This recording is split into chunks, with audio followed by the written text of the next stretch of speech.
Baik, selamat pagi ibu-ibu sekalian. Selamat datang, selamat bertemu kembali di tempat ini ya. Saya harap semuanya sehat walafiat ya Bapak Ibu. Saya percaya semuanya pasti sehat ya. KPMPKH harus sehat ibu-ibu sekalian. Baik, kali ini merupakan pertemuan terakhir ibu-ibu di modul 1. Kita pembahasan tentang apa pertemuan kali lalu? Iya, menjadi orang tua yang lebih baik ya. Dengan kita mempelajari apa saja sih yang harus kita lakukan untuk menjadi orang tua yang lebih baik. Kita sudah pelajari berapa langkah itu untuk menjadi orang tua yang lebih baik. Anda betul ya, Ibu Yani masih ingat sekali ya, ada 6 langkah menjadi orang tua yang lebih baik.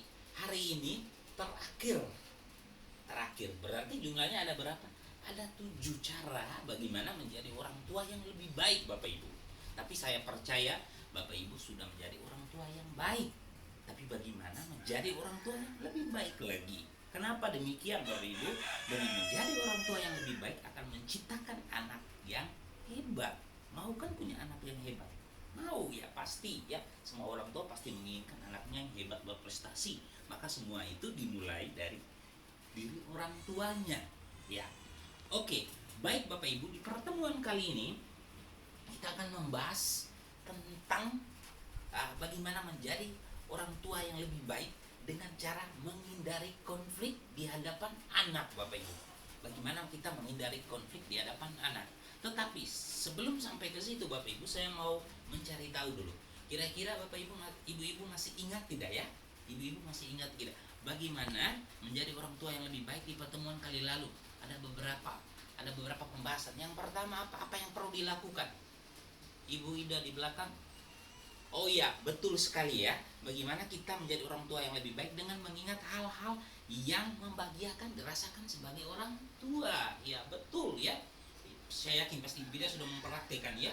Ketika Ibu Ida mau marah kepada anaknya, dia mengingat hal-hal yang menyenangkan. Nah, betul kan? Ya, betul sekali Bapak Ibu. Itu dengan sendirinya kita akan berperilaku baik terhadap anak. Nah, terus yang kedua, yang kemarin kita pelajari ya, sejalan antara perkataan dan tindakan. Betul sekali Ibu Yani ya, kita sejalan ya, apa yang kita ucapkan harus sama ya. Betul ya Ibu Yani ya, betul ya. Terus kalau ajak anak besok ke gereja atau ke tempat ibadah ya, kita orang tua harus menunjukkan bahwa kita juga pergi. Nah, kalau tidak ya, ya pasti tahu anak juga bisa meniru kan. Tapi saya yakin setelah mempelajari pasti Ibu Yani sudah mempraktekannya ya. Oke, yang ketiga itu kita belajar tentang berusaha melihat hal-hal baik dari dalam diri. Terus yang keempat kita belajar bagaimana bersikap perilaku tanpa kekerasan. Ini penting Bapak Ibu ya. Tanpa kekerasan, sering kita cenderung ya melakukan kekerasan ketika anak berbuat salah. Bapak Ibu, ingat Bapak Ibu, dengan kekerasan itu membuat anak ini agresif. Anak akan menjadi tidak betah berada di rumah. Betul kan Ibu Ida? Betul, iya. Jadi saya yakin ya sudah mempraktekannya bagaimana kita menahan emosi kita untuk memberikan pendidikan kepada anak tanpa menggunakan kekerasan. Yang kelima kita belajar kemarin bagaimana kita saling bekerja sama, membantu dan mengasuh anak ya. Jadi antara suami dan istri punya porsi yang berbeda ya. Tetapi soal tanggung jawab itu sama antara suami dan istri. Maka para ibu-ibu setelah mempelajari kemarin pasti pulang sudah waktu tidur bisik-bisik ke suaminya kan, bapak besok harus begini, gini bapak harus begini. Pasti sudah ya. Yang selama ini mungkin ibu merasa kok saya sendiri terus, saya merasa bahwa ya ibu ya tugasnya menjaga anak saya, mencari nafkah. Tapi itu coba dibicarakan kepada suaminya ya, karena anak juga butuh perhatian ya Bapak Ibu. Terus yang minggu lalu kita belajar bagaimana kita membuat keputusan bersama suaminya. Perlu ya kita membicarakan soal masa depan anaknya sekolah di mana. Itu juga harus perlu. Dan hari ini Bapak Ibu yang seperti yang saya sampaikan lagi, kita belajar tentang bagaimana kita sebagai orang tua menghindari konflik di hadapan anak Bapak Ibu. Pasti sering ya Bapak Ibu melakukan, misalkan terjadi permasalahan dalam keluarga bersama suami, maka Bapak Ibu sering melakukan pertengkaran di hadapan anak kan? Itu pasti sering terjadi ya Bapak Ibu. Ya pasti ya, pasti kita sangat mengalami. Baik Bapak Ibu, untuk memahami lebih dalam lagi seperti materi-materi sebelumnya, mari kita simak video berikut ini Bapak Ibu ya. Bagaimana kita saksikan video Ibu Lili dan Pak Rusli. Ibu Lili dan Pak Rusli, Ibu Lili dan Pak Rusli bagaimana menghindari konflik di hadapan anak. Baik, mari kita saksikan secara saksama video ini. Ditontonnya Ibu ya, ditonton ya videonya. Oke, ditonton ya. Oke, baik ya. Bagaimana? Ya, bagus.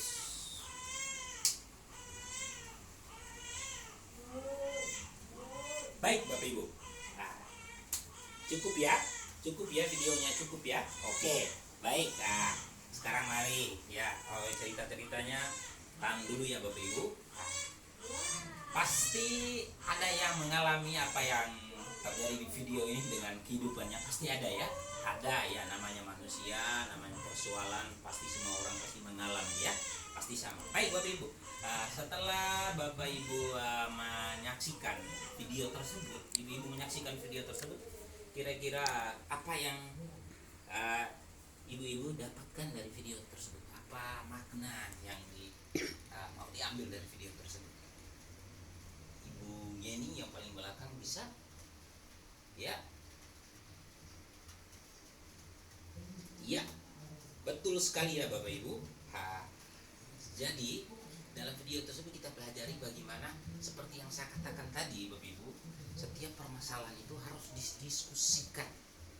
Bapak dan istri atau suami istri harus mendiskusikan permasalahan itu, dan sebaiknya tidak perlu terjadi di hadapan anak. Itu yang sangat penting Bapak Ibu ya. Dari video tadi mau menjelaskan kepada kita bagaimana kita melakukan pola pendidikan dari anak dengan menghindari pertengkaran dan konflik yang terjadi di hadapan anak Bapak Ibu. Jadi Bapak Ibu sangat penting ya kita menghindari pertengkaran di hadapan anak, karena itu akan menyebabkan anak kita cenderung agresif Bapak Ibu. Dia melihat pertengkaran yang terjadi antara suami atau antara bapak dan mamanya, maka membuat anak lebih agresif. Perilaku anak akan kasar ya, dapat mempengaruhi juga konsentrasi belajar anak di sekolah. Terus membuat anak akan menjadi penakut dan menjadi tidak betah berada di rumah. Jadi bapak ibu-ibu sekalian yang punya anak yang mungkin sering keluar rumah atau sering tidur di orang punya rumah ya, bahkan coba refleksikan apa sih yang membuat dia melakukan hal demikian. Pastinya ada hal-hal yang tidak disenangi membuat dia tidak betah berada di rumah Bapak Ibu. Maka pentingnya Bapak Ibu kita sebagai orang tua bagaimana menjadi orang tua yang lebih baik, yang salah satunya adalah dengan menghindari pertengkaran di hadapan anak Bapak Ibu. Baik Bapak Ibu, jadi begini, kadang kita orang tua memang ya namanya hidup ya pasti punya persoalan. Semua orang pasti punya persoalan. Kita punya perbedaan pendapat, banyak hal yang menyangkut pengasuhan anak. Maka sebaiknya itu tadi saya katakan bahwa kita tidak boleh menunjukkan hal tersebut di hadapan anak kita Bapak Ibu. Baik, tapi ya Bapak Ibu sebagai manusia itu biasa ya Bapak Ibu, di luar kontrol ya, kadang kita di luar kontrol, di luar kendali kita, kadang kita setelah emosi berlebihan. Maka hari ini misalkan kita bilang ya betul saya akan siap melakukan, kita berkomitmen, tapi kadang ya namanya manusia ya Bapak Ibu, maka kita juga perlu tahu trik-trik bagaimana mengontrol emosi kita, Bapak Ibu. Jadi mungkin ketika kita saking emosinya, mungkin coba Bapak Ibu mempraktikkan begini. Coba kita sama-sama ya, Oke, kita tarik nafas yang dalam,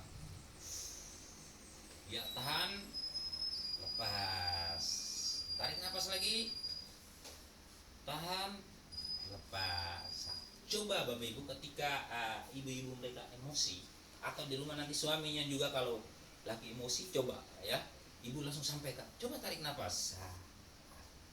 Percaya saja Bapak Ibu, kadar emosinya itu pasti sedikit akan turun. Dengan begitu dia mudah untuk mengontrol emosi. Oh betul ya, kita yang disampaikan waktu pertemuan kemarin, saya tidak boleh melakukan pertengkaran di hadapan anak ya. Terus bisa juga yang dilakukan ya dengan mungkin berdoa, atau tidak usah menanggapi, tenangkan diri, sampaikan bahwa setelah saya tenang, atau setelah anaknya tidak ada baru kita bahas persoalan ini. Itu juga penting Bapak Ibu. Terus ada juga trik-trik cara bagaimana supaya kita juga sering tidak stres. Dengan pertengkaran itu kita tidak mudah emosi. Itu namanya Bapak Ibu, mari kita lakukan suatu permainan namanya kita senam wajah. Jadi coba saya minta semua ibu-ibu semua berdiri. Oke, baik ya, di belakang semua yang berdiri ya. Ibu ketua kelompok paling depan ya yang pimpin kita. Oke, baik. Dengarkan instruksi saya ya. Jadi kalau saya katakan senyum, maka semuanya harus senyum. Senyumnya pelan-pelan ya Ibu. Untuk bagaimana kita melatih otot wajah kita ya Bapak Ibu. Nah, coba kita lihat sama-sama ya. Nah, senyumnya ikhlas ya, tulus, senyumnya tulus. Oke. Ketawa Bapak Ibu. Iya, seperti itu Bapak Ibu ya. Coba nanti dipraktekkan di rumah ya Bapak Ibu. Kita gerakan gerakan-gerakan seperti itu sehingga membuat kita tidak mudah stres ya Bapak Ibu. Oke, coba sebelum kita duduk kita sama-sama menarik nafas lagi ya. Tapi hal yang saya paling yang saya anjurkan yang Bapak Ibu lakukan ketika emosi itu kita tenangkan diri dan menarik nafas. Itu yang penting ya. Coba kita ulang lagi bagaimana kita menarik nafas. Tahan, lepas. Ya, bagaimana ketika Ibu menarik nafas dan melepasnya? Pasti kita akan merasa tenang ya, plong ya, semuanya yang tadi beban tadi plong semuanya. Ya, seperti itu Bapak Ibu. Jadi ketika supaya bagaimana kita bisa mengontrol pertengkaran yang terjadi di rumah, maka kita melakukan trik-trik tadi. Saya harap ibu-ibu sekalian bisa mempraktekkan hal ini di rumah ya. Janji ya? Bisa ya? Bisa. Oke. Baik ibu-ibu sekalian, dengan demikian maka pertemuan kali ini pada modul 1 tentang pembahasan menjadi orang tua yang lebih baik di sesi yang ke-7 dengan menghindari konflik di hadapan anak sudah selesai. Harapan saya Bapak Ibu setelah mengikuti pertemuan ini, Bapak Ibu ibu-ibu pulang bisa mempraktekannya dan menyampaikan hal ini kepada suaminya di rumah sesuai dengan apa yang kita dapatkan. Baik, salam kompak selalu, salam PKH. Sampai jumpa di lain kesempatan. Terima kasih, selamat pagi.